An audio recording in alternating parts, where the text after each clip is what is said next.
I don't know what it's going to take to get these board members all on the same page. Now, with that said, I recently had the chance to talk with Monica Garcia, one of the board members at LAUSD. Interesting story. She's a daughter of immigrants from Mexico. She graduated from UC Berkeley, became a former school counselor at LAUSD. I believe she's been on the board since something like 2006. What I found in my interview is one thing she has is tremendous conviction. She's a person who certainly is not afraid to give her opinion. Monica Garcia, LAUSD board member, thank you for being here. My pleasure, thank you. Let's talk about Dr. Daisy, the now resigned superintendent. He seems to have obviously been pushed out. It wasn't a willing resignation. You were a big supporter of Dr. Daisy. Talk a little bit about the resignation. I'm grateful to Dr. Daisy in the 4 years that he gave the district. There were political changes here, and I've heard him and other superintendents say they serve at the will of the board.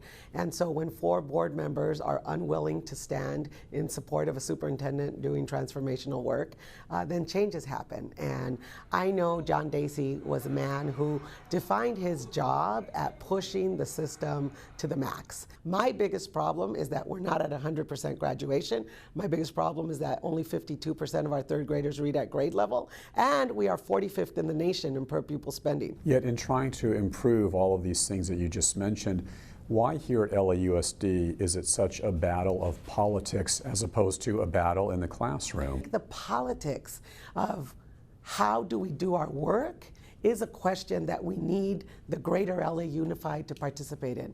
Who is our leader? Who serves on the board? Who do you represent? Who participates when it's time to vote?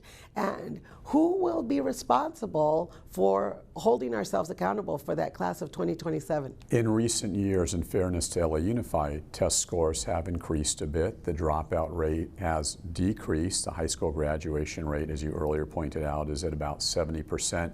However, in its totality, the numbers are still poor.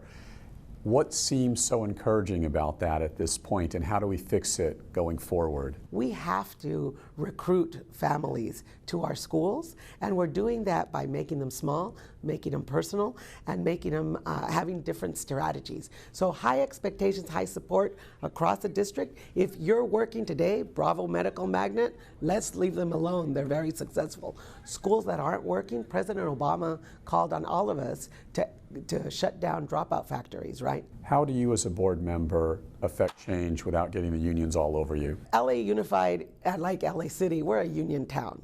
So unions are a part of fighting for rights, and I am going to challenge every union in our city and our district to fight for the rights of our kids. I have been very clear that my interest is not being anti-anybody. My interest is helping more children get to the finish line. Yet, let me jump in for 1 second. Sure. Because you say you're not anti-anyone, but to really affect change and improve things, don't you have to be anti-something if that something is bad? Let's be anti-failure.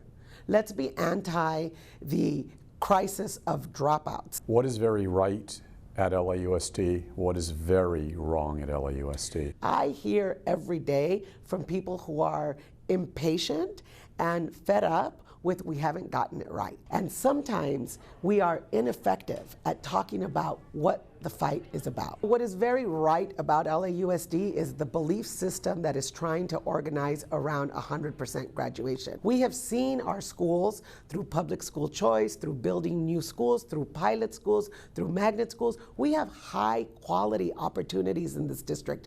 Our challenge is to make it to scale.